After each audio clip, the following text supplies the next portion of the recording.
Good morning students. ఈ వీడియోలో మనం న్యాచురల్ రిసోర్సెస్ అంటే సహజ వనరుల గురించి తెలుసుకుందాం.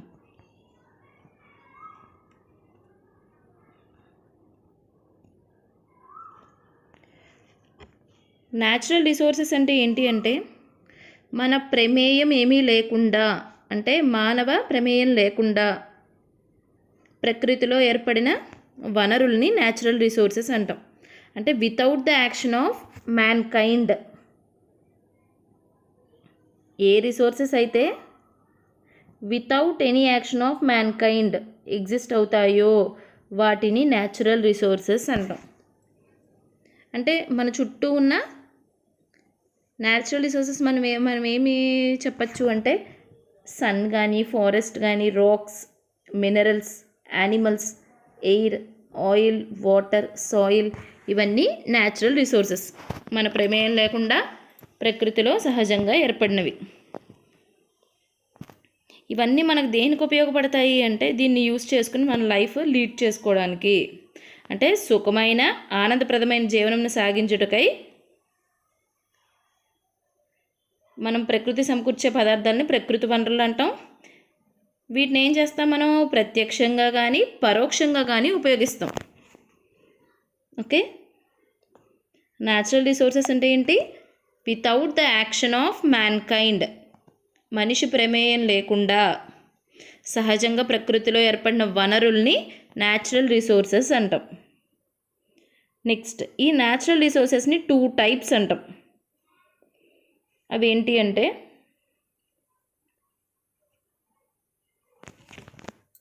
Resources are of 2 types. ఒకటి రెన్యూవబుల్, ఇంకొకటి నాన్ రెన్యూవబుల్. అంటే పునరుత్పత్తి చెందే వనరులు, అలాగే పునరుత్పత్తి చెందని వనరులు. రెన్యూవబుల్ ఎనర్జీ రిసోర్సెస్ అంటే మనం యూజ్ చేసే కొద్దీ అవి రీజనరేట్ అవుతూ ఉంటాయి. First category renewable energy resources అంటే మనం ఎంత యూజ్ చేస్తున్నా తిరిగి అవి ప్రొడ్యూస్ అవుతూ ఉంటాయి. వాటిని రెన్యూవబుల్ ఎనర్జీ రిసోర్సెస్ అంటాం. ఇవి కూడా, ఇందులో కూడా మనం ఎక్కువ యూజ్ చేసే ఇన్ఫినిట్, మనం ఎంత యూజ్ చేసినా పునరుత్పత్తి చెందేది సన్లైట్ కానీ, విండ్ కానీ చెప్పచ్చు. మనం ఉపయోగించుకోవాల్సింది ఏంటి? జాగ్రత్తగా ఫైనైట్ నీడ్స్ మేనేజ్మెంట్. మనం జాగ్రత్తగా దీన్ని ఉపయోగించుకోవాల్సిన వనరులు ఏమిటి అంటే forest, soil, fish and agriculture. These resources need to be managed. జాగ్రత్తగా ఉపయోగించుకోవాలి. మా పునరుత్పత్తి చెందే వనరులు అంటే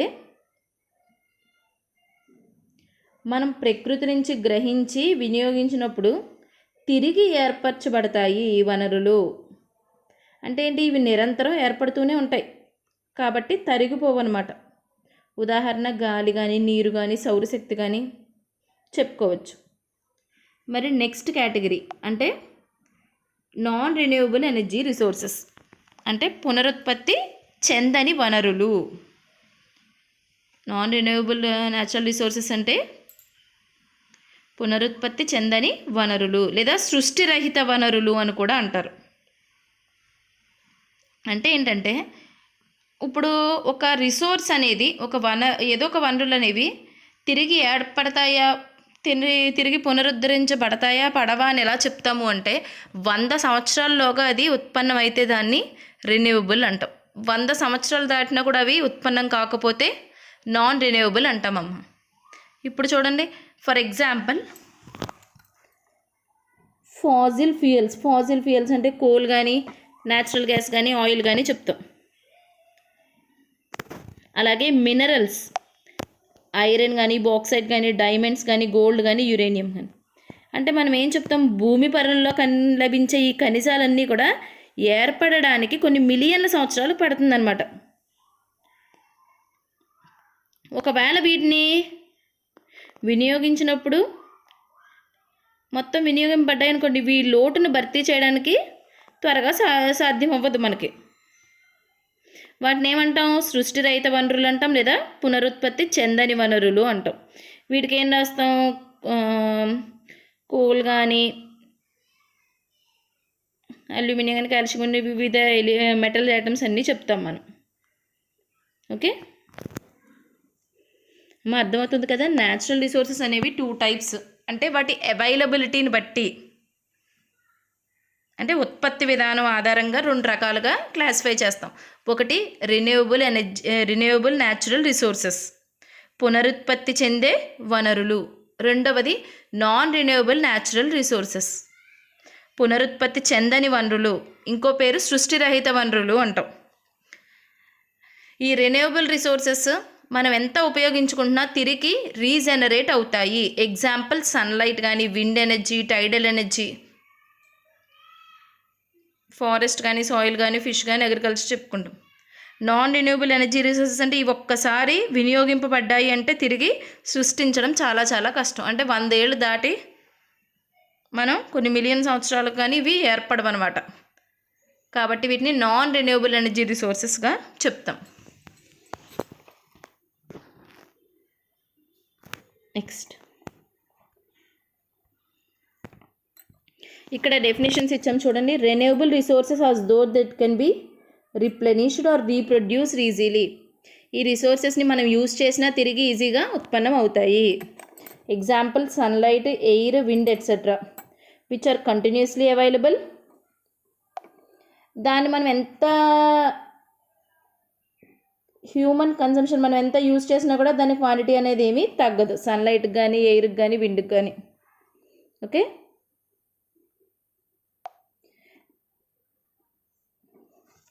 many renewable resources can be depleted by human use.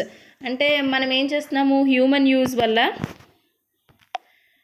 దాన్ని డిప్లీట్ చేసుకుంటూ వస్తున్నాం, నాశనం చేస్తూ వస్తున్నాం. ఫర్ ఎగ్జాంపుల్ చూడండి, మనం ఏం చేస్తున్నాం, అగ్రికల్చర్ ల్యాండ్స్ని, for example agriculture crops take a short time for renewal.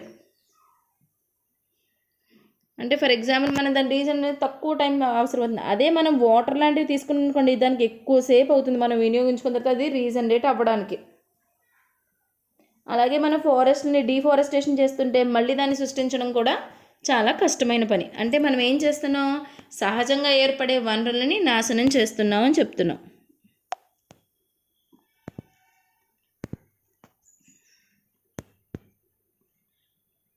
ఇప్పుడు మన మెయిన్ టాపిక్ సోలార్ ఎనర్జీ గురించి చెప్పుకుందామమ్మా. సోలార్ ఎనర్జీ అంటే సూర్యుడి నుంచి వచ్చే ఏర్పడే శక్తి అని అర్థం. Sun is the main source of energy.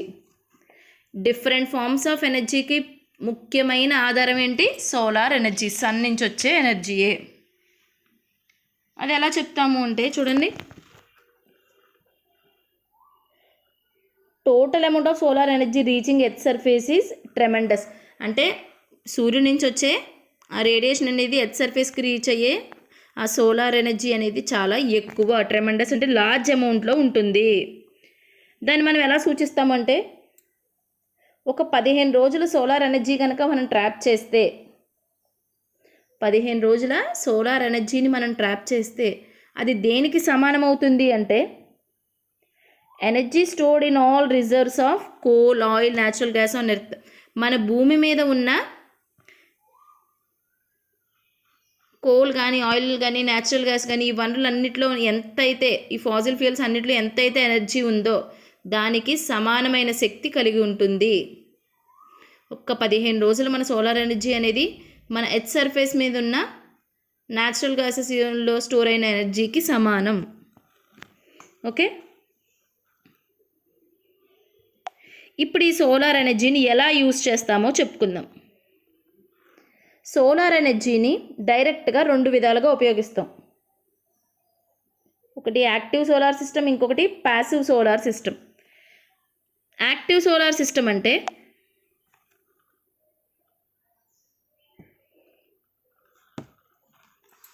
Solar collectors అని ఉంటాయి.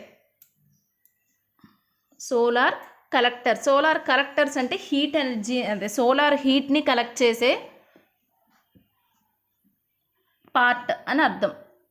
అంటే ఈ సోలార్ కలెక్టర్స్కి ఏం అవసరము అంటే మెకానికల్ పవర్ అవసరం. ఎందుకు, ఆ సోలార్ కలెక్టర్ మీద నుంచి ఎయిర్ కానీ, వాటర్ కానీ, ఇతర ఫ్లూయిడ్స్ కానీ ఫ్లో చేయాలి అంటే మనం కొంచెం మెకానికల్ పవర్ని యూజ్ చేయాలి. ఈ సోలార్ కలెక్టర్ నుంచి హీట్ ఎనర్జీ ఎక్కడ స్టోర్ అవుతుంది అంటే హీట్ సింక్ అంటాం. ఎక్కడ హీట్ అంతా స్టోర్ అవుతుందో దాన్ని హీట్ సింక్ అంటాం. ఫస్ట్ది యాక్టివ్ సోలార్ సిస్టమ్ అమ్మ. యాక్టివ్ సోలార్ సిస్టంలో మనం మెకానికల్ పవర్ని యూస్ చేసుకుని సోలార్ కలెక్టర్స్లో ఈ సోలార్ కలెక్టర్స్ ఏంటి అంటే అసలు చూడండి, ఫ్లాట్ ప్యానల్స్ ఉంటాయమ్మా. అంటే ఒక గ్లాస్ ప్లేట్ ఉంటుంది, దీని మీద బ్లాక్ బ్యాక్గ్రౌండ్ పైన ఒక గ్లాస్ ప్లేట్ కవర్ అయ్యి ఉంటుంది. దీని మీద ఏం చేస్తామంటే మనం వాటర్ కానీ ఎయిర్ని కానీ సర్క్యులేట్ చేస్తాం, దేంతో ట్యూబ్స్తో. ఇదేం చేస్తుంది, గ్రీన్ హౌస్గా యాక్ట్ చేస్తుంది. అంటే హీట్ ఎనర్జీని అక్కడే ట్రాప్ చేసి ఉంచుతుంది. మళ్ళీ చెప్తాను ఒక్కసారి. సోలార్ ఎనర్జీని డైరెక్ట్గా 2 విధాలుగా ఉపయోగిస్తాం. ఒకటి యాక్టివ్ సోలార్ సిస్టమ్, రెండవది passive solar system. Active solar system అంటే మనం కొంత మెకానికల్ పవర్ యూస్ చేసి సోలార్ కలెక్టర్స్ మీద ఎయిర్ని కానీ వాటర్ని కానీ ఫ్లో చేయిస్తాం. ఈ సోలార్ కలెక్టర్ ఎందుకు అంటే దేనికి కనెక్ట్ అయి ఉంటుందంటే హీట్ సింక్కి కనెక్ట్ అయి ఉంటుంది. అంటే హీట్ ఎనర్జీని అంతా ట్రాప్ చేసే ఒక ఎక్విప్మెంట్కి, మనం యూజ్ చేసేంత వరకు హీట్ ఎనర్జీని ట్రాప్ చేసే ఒక ఎక్విప్మెంట్కి కనెక్ట్ అయి ఉంటుంది. దాన్ని హీట్ సింక్ అంటాం. అసలు సోలార్ కలెక్టర్ అంటే ఏంటి అంటే మనకి ఫ్లాట్ ప్యానెల్స్ ఉంటాయి. వాటి వెనక బ్యాక్గ్రౌండ్ బ్లాక్ కలర్లో ఉంటుంది, పైన ఒక గ్లాస్ ప్లేట్తో కవర్ చేసి ఉంటుంది. ఇక్కడ మనం ఏం చేస్తామంటే ట్యూబ్స్ నుంచి ఎయిర్ కానీ వాటర్ కానీ సర్క్యులేట్ చేస్తాం. మనం పైన గ్లాస్ ప్లేట్తో కవర్ చేస్తాం కాబట్టి అది ఏం చేస్తుంది, హీట్ ఎనర్జీని అంతా అబ్జార్బ్ చేసుకుని గ్రీన్ హౌస్గా యాక్ట్ చేస్తుంది. సోలార్ కలెక్టర్ ఎలా యాక్ట్ చేస్తుంది, గ్రీన్ హౌసెస్ అంటే ఏంటంటే సోలార్ ఎనర్జీని ట్రాప్ చేసేలా ఉపయోగపడుతుంది. నెక్స్ట్ ఇది passive solar system. Passive solar system అంటే ఏంటంటే యాక్చువల్గా ఇందాక చెప్పినట్టు యాక్టివ్ సోలార్ సిస్టంలో మనకి మెకానికల్ పవర్ కావాలి, ఎయిర్ కానీ వాటర్ కానీ ఫ్లో అవ్వాలంటే. కానీ it does not require any mechanical power. Passive solar సిస్టంతో తయారు చేసిన ఎక్విప్మెంట్స్కి ఏ మెకానికల్ పవర్ అవసరం లేదు. మరి ఎలాగా ఉపయోగపడతాయంటే ఇది మనం ఎలా డిజైన్ చేస్తాము అంటే through out the year solar energy అనేది త్రూ అవుట్ ద ఇయర్ ఎన్ని వెదర్లో ఏ చేంజ్ వచ్చినా కానీ సోలార్ ఎనర్జీని ట్రాప్ చేసే విధంగా ఈ ప్యాసివ్ సోలార్ సిస్టమ్ డిజైన్ చేయబడుతుంది. అంటే ప్యాసివ్ సోలార్ సిస్టమ్కి ఏ మెకానికల్ పవర్ అవసరం లేదు. అలాగే సంవత్సరం అంతట్లోనే ఏ వెదర్ చేంజెస్ ఏమున్నా కానీ సోలార్ ఎనర్జీని ట్రాప్ చేసే విధంగా ఇది డిజైన్ చేయబడుతుంది. ఓకే, నెక్స్ట్ ఇప్పుడు మనం సోలార్ ఎనర్జీ యూజ్ చేసుకుని డిఫరెంట్ ఎక్విప్మెంట్స్ అప్లయన్సెస్ మనం కనుక్కున్నాం. అవి ఏంటి అంటే solar cookers, solar water heaters, solar furnaces, solar cells etcetera.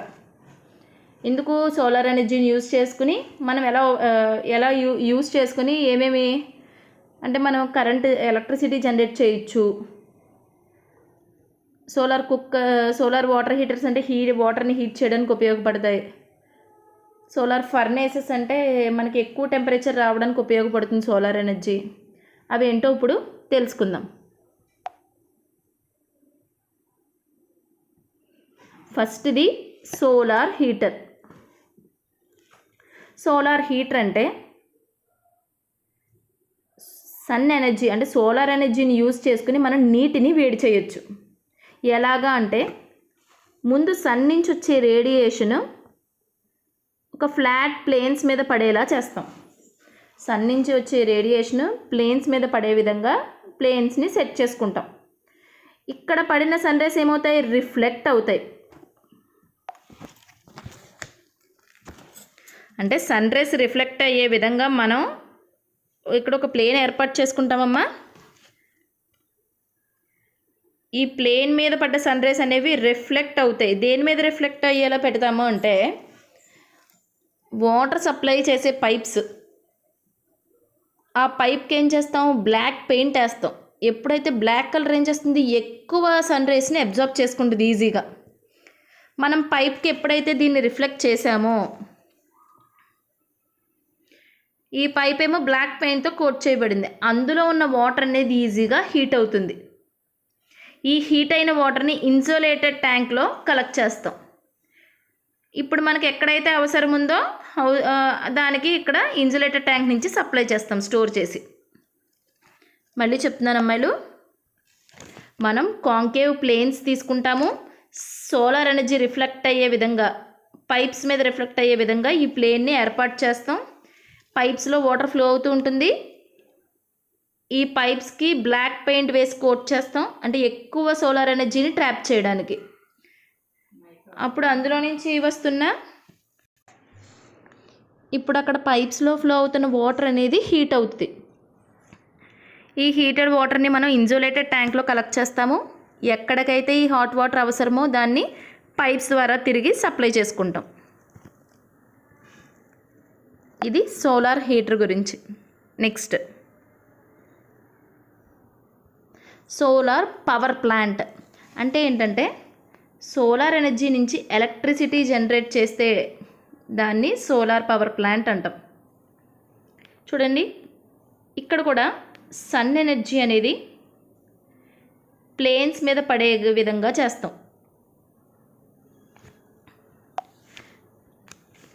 Concave planes ఇక్కడ పెడితే అరేంజ్ చేస్తాము. సన్ ఎనర్జీ ఈ కాంకేవ్ రిఫ్లెక్టర్స్ మీద పడే విధంగా చేస్తాం. ఇది ఏం చేస్తుంది, రిఫ్లెక్ట్ చేస్తుంది. సన్ ఎనర్జీని రిఫ్లెక్ట్ చేస్తుంది. చేసినప్పుడు అక్కడ మనం వాటర్ ఫ్లో అవుతున్న పైప్స్కి రిఫ్లెక్ట్ అయ్యే విధంగా సెట్ చేస్తాం రిఫ్లెక్టర్ని. ఈ వాటర్ ఫ్లో అవుతుంది కదా పైప్ నుంచి, ఎప్పుడైతే ఈ సన్ ఎనర్జీ దీని మీదకి రిఫ్లెక్ట్ అయిందో అందులో ఉన్న వాటర్ అనేది హీట్ అయ్యి స్టీమ్ని ప్రొడ్యూస్ చేస్తుంది, వేడి ఆవిరి వల్ల. దీనివల్ల ఏమవుతుంది, టర్బైన్స్ అనేవి రొటేట్ అవుతాయి. టర్బైన్స్ ఎలక్ట్రిసిటీ జనరేట్ చేసే ఎక్విప్మెంట్కి లింక్ అయి ఉంటాయి. దాని ద్వారా ఎలక్ట్రిసిటీ జనరేట్ అవుతుంది. సోలార్ పవర్ ప్లాంట్ అంటే సోలార్ ఎనర్జీని యూజ్ చేసుకుని కరెంట్, ఎలక్ట్రిసిటీ ఎలా జనరేట్ చేస్తామో చెప్తాం. ముందు సన్ ఎనర్జీ అనేది కాంకేవ్ రిఫ్లెక్టర్స్ మీద పడుతుంది. ఇక్కడి నుంచి వాటర్ వెళ్ళే పైప్ మీద రిఫ్లెక్ట్ అవుతుంది ఈ సోలార్ ఎనర్జీ. అక్కడ వాటర్ అనేది హీట్ అయ్యి మనకి స్టీమ్ ప్రొడ్యూస్ అవుతుంది. ఈ స్టీమ్ వల్ల టర్బైన్స్, అంటే ఎక్కడైతే కరెంట్ జనరేట్ చేస్తున్నామో ఎక్విప్మెంట్కి, దానికి టర్బైన్స్ కనెక్ట్ చేసి ఉంటాయి. ఈ టర్బైన్స్ రొటేట్ చేయడానికి ఈ స్టీమ్ అనేది ఉపయోగపడుతుంది. ఇది సోలార్ పవర్ ప్లాంట్. నెక్స్ట్, ఇది సోలార్ సెల్స్. సోలార్ సెల్స్ అంటే ఇందాక చూడండి, మనం సోలార్ పవర్ ప్లాంట్లో ఏం చేసాం, వాటర్ హీట్ అవ్వడం వల్ల మనకి స్టీమ్ ప్రొడ్యూస్ అయ్యి దాని నుంచి టర్బైన్స్ రొటేట్ అయ్యి అప్పుడు ఎలక్ట్రిసిటీ జనరేట్ అవుతుంది, అవునా? కానీ సోలార్ సెల్స్ అంటే సోలార్ ఎనర్జీ నుంచి డైరెక్ట్గా ఎలక్ట్రిసిటీ అనేది జనరేట్ అవుతుంటే దాన్ని సోలార్ సెల్స్ అంటాం. సోలార్ ఎనర్జీ యూస్ చేసుకుని ఎలక్ట్రిసిటీని డైరెక్ట్గా ప్రొడ్యూస్ చేస్తాం, దాన్ని సోలార్ సెల్స్ అంటాం. ఈ సోలార్ సెల్స్ మనం సెమీ కండక్టర్స్తో తయారు చేస్తాం. సెమీ కండక్టర్స్ అంటే అర్ధవాహకాలు. ఎగ్జాంపుల్స్ ఏంటి, సిలికాన్ కానీ జెర్మేనియం కానీ. ఈ సోలార్ సెల్స్ని మనం సెమీ కండక్టర్స్తో తయారు చేస్తాం. ఇవి ఎక్కడ ఉపయోగపడతాయి అంటే, మనం శాటిలైట్స్ కానీ లేదా స్పేస్ క్రాఫ్ట్స్ ఏమైనా ఉంటే అందులో కరెంట్ ద్వారా నడిచే ఎక్విప్మెంట్స్ని రన్ చేయడానికి, ఎలక్ట్రిసిటీ యూజ్ చేసుకుని రన్ చేసే ఎక్విప్మెంట్స్ని రన్ చేయడానికి ఈ సోలార్ సెల్స్ అనేవి ఉపయోగపడతాయి. అదే మన విలేజెస్లో, పల్లెటూరులో ఏం చేస్తారంటే స్ట్రీట్ లైట్స్ కోసం ఈ సోలార్ సెల్స్ని యూజ్ చేస్తాం. సోలార్ ఎనర్జీ డైరెక్ట్గా ఎలక్ట్రిసిటీ కింద కన్వర్ట్ చేసేదాన్ని, ఆ డివైస్ని సోలార్ సెల్స్ అంటాం. ఇక్కడ ఏం చేస్తామంటే మనం ఈ సోలార్ సెల్ని సెమీ కండక్టర్తో, అర్ధవాహకాలతో తయారు చేస్తాం, సిలికాన్ కానీ జెర్మేనియం కానీ. ఈ సోలార్ సెల్స్ని ఎక్కడ ఉపయోగిస్తాము అంటే ఎక్కడైతే శాటిలైట్స్లో కానీ మనిషి తయారు చేసిన శాటిలైట్స్ మ్యాన్మేడ్ శాటిలైట్స్లో కానీ స్పేస్ క్రాఫ్ట్స్లో కానీ ఏదైతే కరెంటుతో నడిచే ఎక్విప్మెంట్స్ ఉంటాయో అవి పనిచేయడానికి ఈ సోలార్ సెల్స్ ఉపయోగపడతాయి. పల్లెటూరుల్లో అయితే స్ట్రీట్ లైట్లు వెలిగించడానికి ఉపయోగపడతాయి. నెక్స్ట్ ఇది సోలార్ ఫర్నేసెస్. ఫర్నేస్ అంటే ఏదైనా ఒక తక్కువ ఏరియాని ఎక్కువ టెంపరేచర్తో దగ్గర, ఫర్నేస్ అంటే అర్థం ఏంటంటే చూడండి, ఇక్కడ సోలార్ ఫర్నేస్ అంటే మనం ఎక్కువ టెంపరేచర్ రావడానికి సోలార్ ఎనర్జీని ఉపయోగిస్తాం. ఆ డివైస్ని సోలార్ ఫర్నేస్ అంటాం. Device in which sunlight is used to attain high temperatures. బాగా చాలా చాలా ఎక్కువ టెంపరేచర్ కావాలి నాకు. ఎక్కడి నుంచి అటైన్ చేస్తుంది ఆ టెంపరేచర్ అంటే సోలార్ ఎనర్జీని యూజ్ చేసుకుని ఎక్కువ ఉష్ణోగ్రత ఏర్పడే విధంగా చేస్తున్నాం మనం. ఇక్కడ కూడా అంతే. ఏం చేస్తాం, సన్ ఎనర్జీ అనేది కాంకేవ్ రిఫ్లెక్టర్స్ మీద పడుతుంది. సన్ నుంచి వచ్చే ఎనర్జీ అనేది ప్లేన్ రిఫ్లెక్టర్స్ మీద పడుతుంది. పడినప్పుడు ఏం చేస్తుందంటే ఇది రిఫ్లెక్ట్ అయ్యి ఒక స్మాల్ ఏరియా మీద పడేలా చేస్తాం. ఎక్కువ సోలార్ రేస్ స్మాల్ ఏరియాలో పడుతున్నాయి కాబట్టి ఏమవుతుంది, అక్కడ టెంపరేచర్ అనేది ఉష్ణోగ్రత అనేది పెరిగిపోతుంది, ఎక్కువ టెంపరేచర్ వస్తుంది. ఈ స్మాల్ రీజన్కి చాలా చాలా ఎక్కువ టెంపరేచర్ ఉంటుంది. అది ఎంత అంటే నియర్లీ 3000 degrees Celsius ఉంటుందన్నమాట. ఇంత టెంపరేచర్ ఎందుకు అంటే టు మెల్ట్ మెటల్స్, అంటే లోహాలని కరిగించడానికి ఎక్కువ టెంపరేచర్ వచ్చేలా చేస్తాం. ఏం చేస్తామమ్మా, సోలార్ ఎనర్జీ ఒక తక్కువ ఏరియా మీద పడే విధంగా ఫస్ట్ కాంకేవ్ రిఫ్లెక్టర్ మీద పడుతుంది, అక్కడి నుంచి రిఫ్లెక్ట్ అయ్యి తక్కువ ఎనర్జీ మీద పడే విధంగా ఏర్పాటు చేస్తాం. ఆ తక్కువ ఏరియా మీద ఎక్కువ ఎనర్జీ రిఫ్లెక్ట్ అవుతుంది కాబట్టి ఏమవుతుంది, టెంపరేచర్ అనేది పెరిగిపోతుంది నియర్లీ 3000 degrees Celsius. ఈ టెంపరేచర్ దగ్గర ఏం చేస్తామంటే మనం మెటల్స్ని అంటే లోహాలని కరిగించగలం. అమ్మ ఇప్పటికి మనం solar cells, solar furnaces, solar power plant గురించి, సోలార్ వాటర్ హీటర్స్ గురించి చెప్పుకున్నాం. ఇప్పుడు ఈ సోలార్ ఎనర్జీ గురించి ఉపయోగాలు తెలుసుకుందాం. ఇది ఉపయోగం ఏంటి అంటే does not cause any pollution, దీనివల్ల కాలుష్యం ఏమీ ఏర్పడదు. ఇది రెన్యూవబుల్ ఎనర్జీ రిసోర్సెస్ కాబట్టి ఇన్ఎగ్జాస్టిబుల్ సోర్స్. అంటే ఏంటంటే ఇది మనం ఎంత సోలార్ ఎనర్జీ ఎంత మనం వినియోగించుకున్నప్పటికీ మళ్ళీ తిరిగి ఉత్పన్నం అవుతుంది కాబట్టి ఇన్ఎగ్జాస్టిబుల్ అంటే పునరుత్పత్తి జరుగుతూనే ఉంటుంది. నెక్స్ట్ థర్డ్ది, warm country like ours solar energy is available in abundance. అంటే వేడిగా ఉండే ప్రదేశాలు, అంటే ఫర్ ఎగ్జాంపుల్ మన కంట్రీలో